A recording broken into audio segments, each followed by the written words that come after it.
Let's take a look at the calcium chloride test for concrete moisture, ASTM F1869, compared to the Tramex moisture encounters, CME5 and CMEX5. The calcium chloride test is often misunderstood as being a representation of how the moisture vapor is moving from the slab.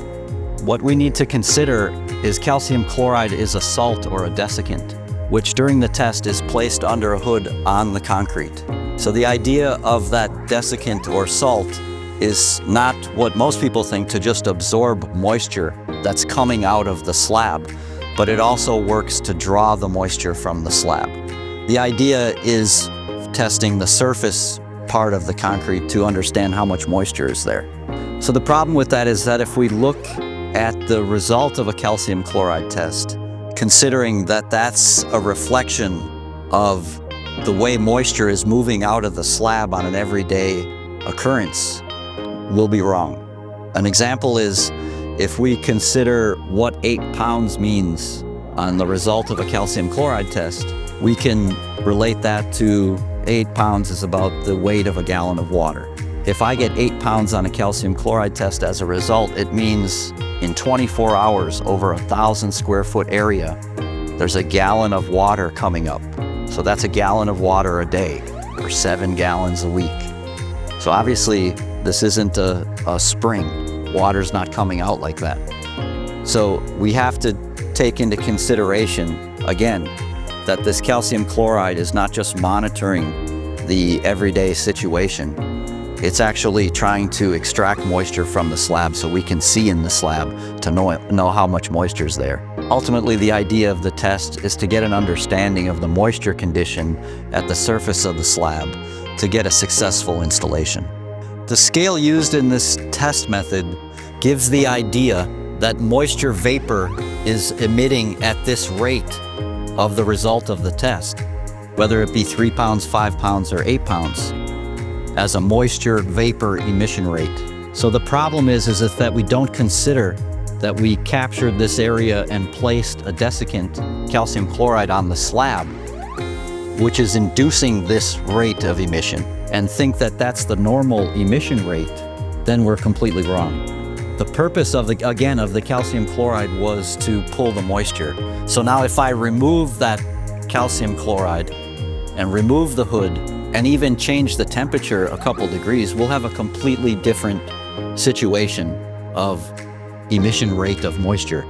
So it's good to always consider that this scale is very misleading to say that it's giving us the moisture vapor emission rate.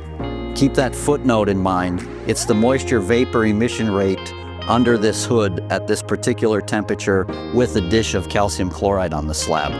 Real life conditions aren't that. So we see how this scale can mislead us. Because again, when the concrete reaches a moisture level that's acceptable, that means that that concrete doesn't want to give off moisture anymore. But there could be a dew point issue where moisture is coming down in the slab as well. So get this idea out of your head that moisture is just coming up. And we need to get an actual idea of what the current situation is without salts, without hoods, but in a real life installation condition. Another point to consider, and especially in older concrete slabs, is that concrete slabs also contain salts, which we refer to as alkalinity. Now, if you understand the calcium chloride test, you have a dish of salt placed on top of concrete, whereas if the concrete is highly alkaline, those salts will compete with the calcium chloride sitting on top of the slab, and you have two competing factors trying to pull moisture.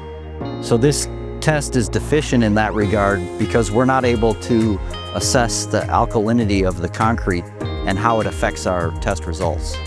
Considering these factors, and when any test is done, we always want to remember that conditions can change. So time of install testing is critical for successful installations. This is why the Tramex moisture encounters are the best way to assess the moisture condition of a concrete slab.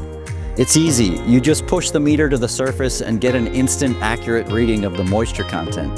which allows you to determine if you have a dew point issue, it's not affected by alkalinity, and you can easily document the data. If you're required to conduct the calcium chloride test per manufacturer specifications, make sure that you understand what the results are really telling you, as well as using a Tramex CME5 or CMEX5 to protect yourself against moisture failures.